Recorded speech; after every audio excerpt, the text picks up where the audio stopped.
What did you say this is? What a day. What a day. What a day. What a day. What a day. What a day. With Joe Lowry. Hey everybody, Joe Lowry, what a day. And my guest at this time is no stranger to the world of professional wrestling. He's a second-generation wrestler, 2019 Pro Wrestling Illustrated's Rookie of the Year. He currently wrestles for All Elite Wrestling.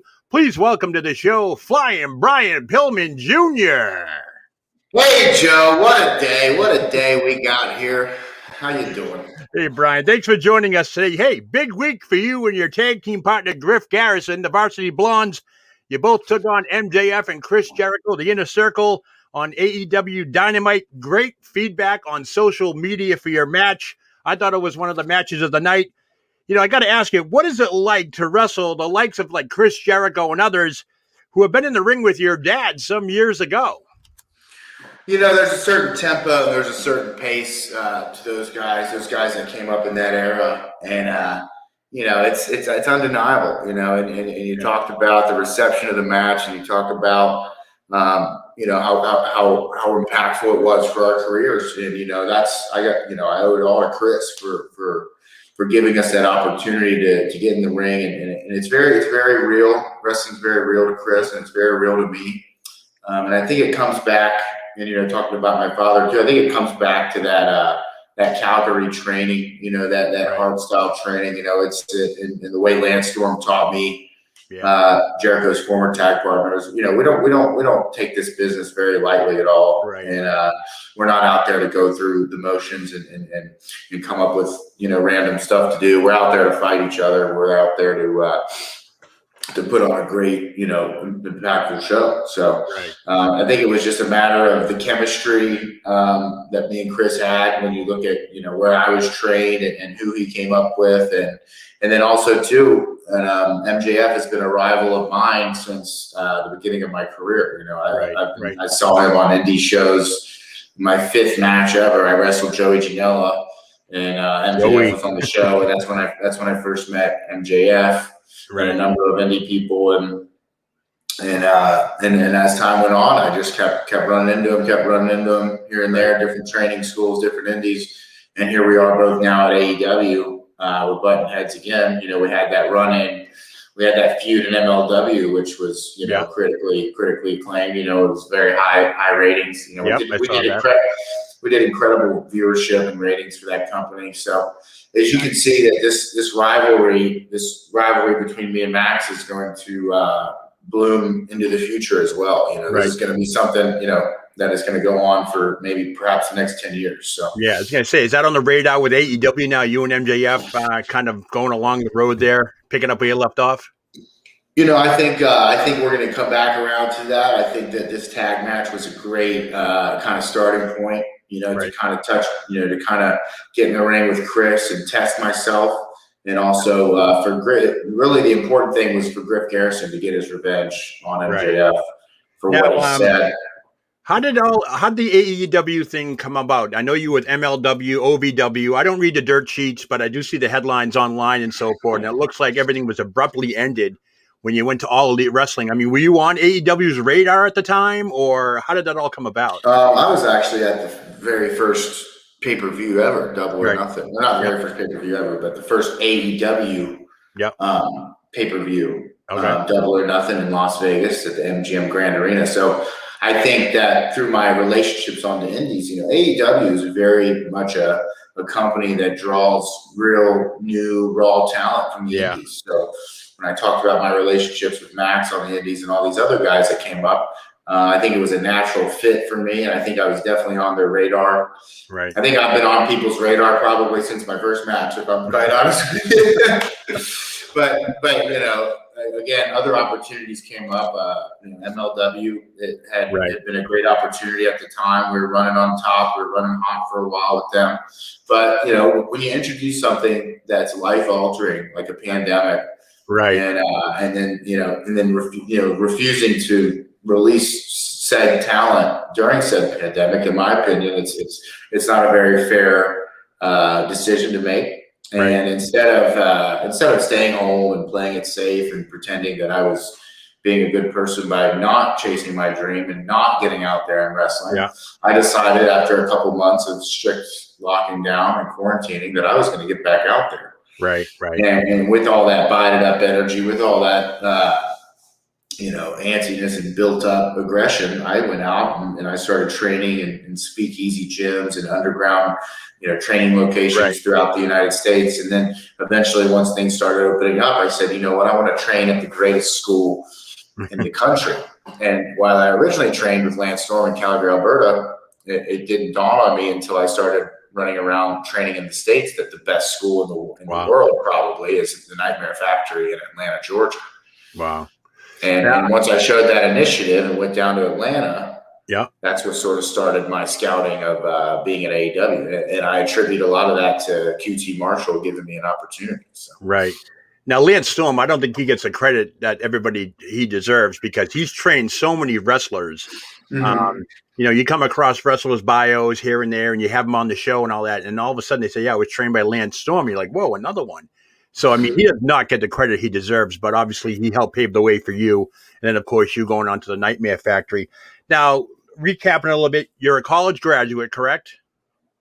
Yes, sir. And you've done the corporate thing. You work 9 to 5. Mm-hmm. And I think I saw on somewhere down there, you didn't want to be that average Joe at the end of the bar anymore. So when did it click in your head that you said to yourself, hey, I want to pursue what my dad did and become a professional wrestler? It's funny. Obviously, it probably built up over time. At the age of 13, I think I was sleeping on my best friend's floor. That's who I was living with at the time, my friend Paul. And I told myself, I said, one day this is all going to be worth it.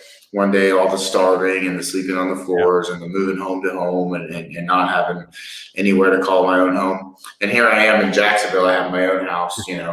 I'm 13 minutes from the arena and 15 minutes from the beach. So it all came full circle. But really, I don't know if I've ever told this story on a podcast before, but really the tipping point for me, it's funny you said, be the average Joe at the end of the bar.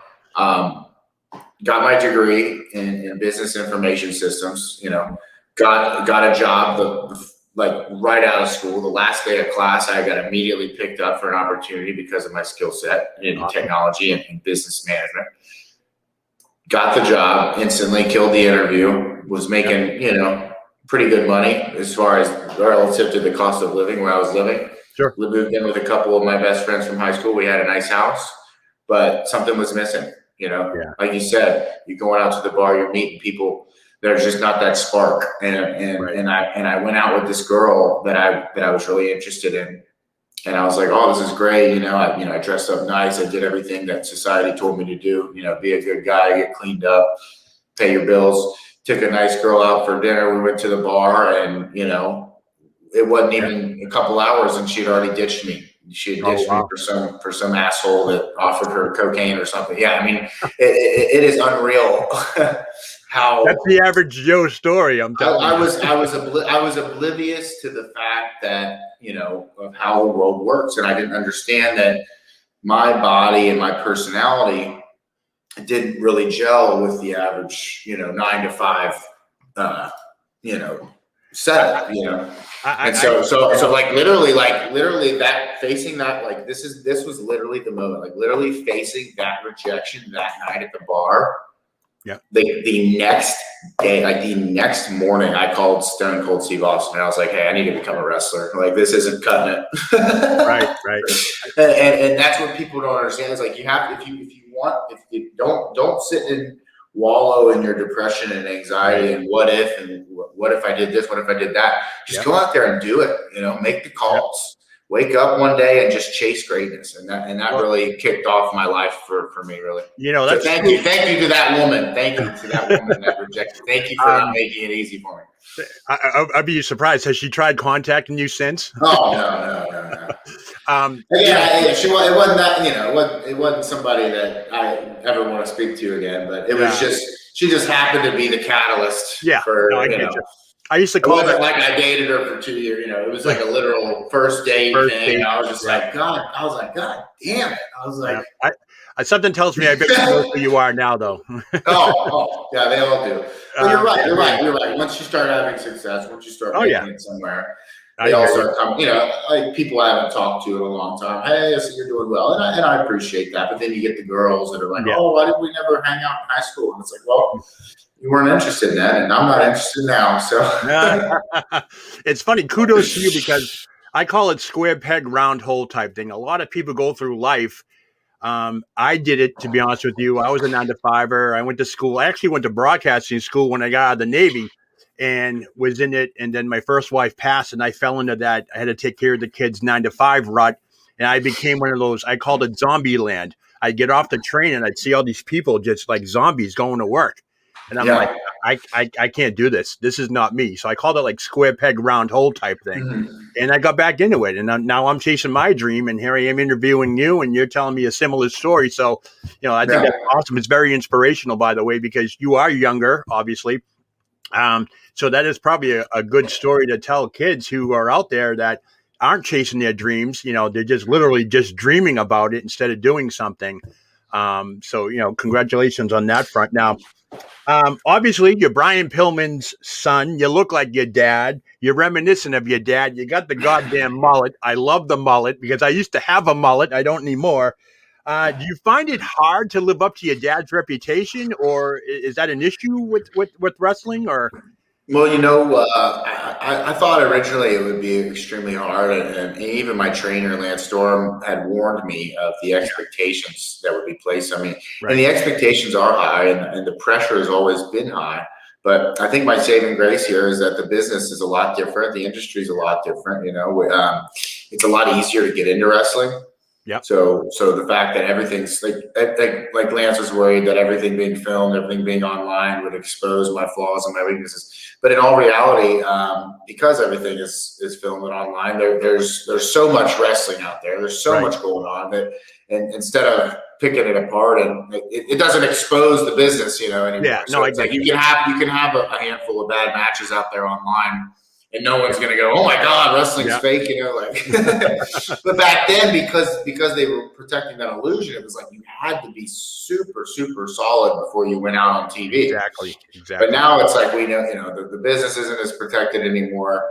Social media gives people a platform. Social media has been a huge part of my success as well. Sure. Yeah. My father didn't have access to that, so he didn't. I'm not necessarily utilizing the same strategies that he utilized. Right. Now, he was a pioneer in the sense that he did have the internet, and he was using AOL. Later into his career when it started to become a thing. So he AOL. Been, what's that? What's AOL? No, AOL Instant Messenger. So he would have continued to pioneer that social media aspect, but it just wasn't that era for that. Right. And I think also the style of wrestling today is different. So that kind of helps me. I don't really have to perform the same way he did in order to garner a reaction. And a lot of ways too, it's like when you look at the schedules and stuff and the way that guys used to work back then and everything. So there's a whole lot of differences in the industry, right, which make it, a little easier for me to become myself and to show my distinction, right? And the fact that I didn't choose to pursue an opportunity right away at the Performance Center, I decided to go to the Indies, and really find myself, you know what I mean? Because, you always hear that they might try to control or tell you what direction to go. And as a creative young man, I didn't want to be, pushed in any direction. I didn't want people to say, be your dad, or I didn't want them to say, don't be your dad. Yeah. I just wanted to find out for myself what parts of him were natural to me. Right. Because let's face it, I have his genetics.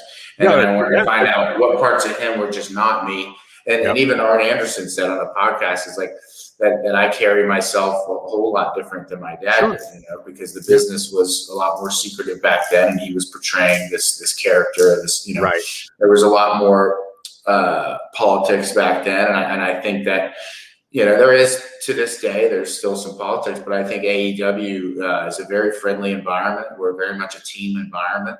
Right. Now, I've interviewed everybody wants everybody to succeed here. So. Now, I've interviewed a few AEW wrestlers, and one thing is for sure is that AEW obviously is not the WWE in a lot of sense.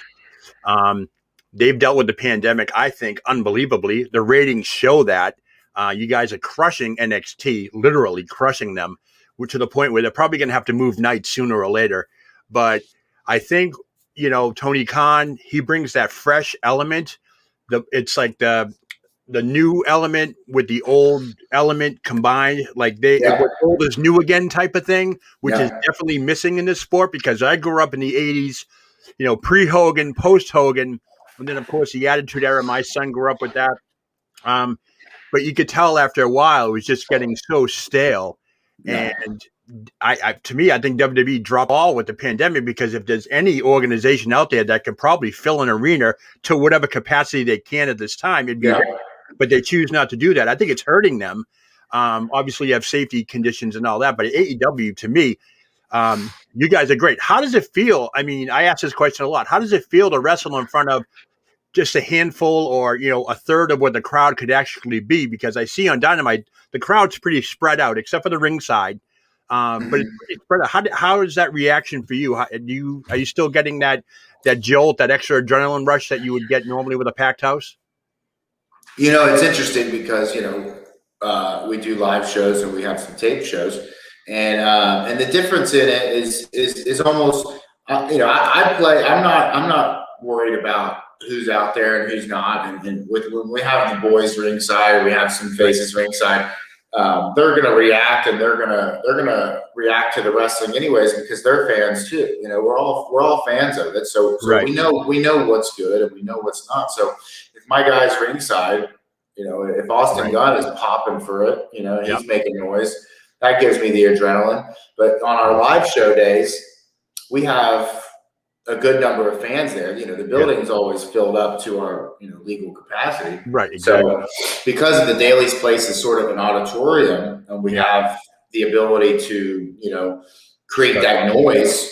I think it's a blessing to be able to wrestle at AEW. And even during the pandemic, I was able to find work in the South where fans were generally allowed to attend shows. So, but yeah, man, it's so different, like what used to, right before the pandemic on March 18th of last year. Oh yeah, I remember that day. My last match was in Tijuana, Mexico, in front of 2,500 people. Wow. In Reno, Mexico. Like, it was the most insane thing ever to go from that super big high, that super big adrenaline rush with me and Davey Boy Smith, again, another tag team. So I always say I'm not a tag wrestler, but Jesus Christ, I am. I always tag people. So I don't know why I think I'm anything. I don't know why I think I'm not, but sometimes you don't choose your own path. You know what I mean? So things happen. Like on the Indies, I wasn't a tag wrestler, but in companies, I have been. In MLW and AEW, I've been a tag wrestler.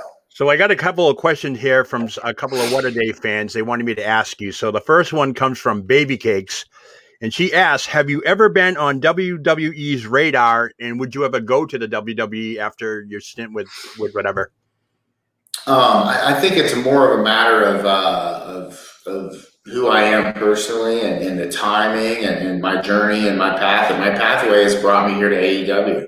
Okay. But I can't look, I expect to be at this company for at least the next 5 to 10 years. So I can't look that far ahead in the future. I thoroughly believe that WWE will still be around.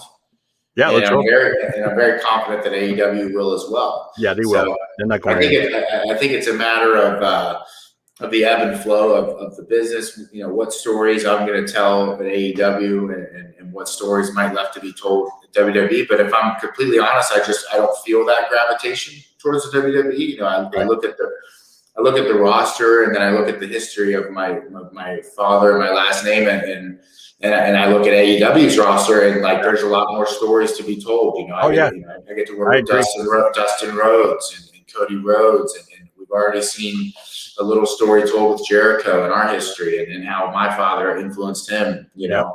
And so and I think WWE is a very good product. No offense to them. I don't see my personal, I don't want to say that my whole gimmick is who I am, but I can't escape it, right?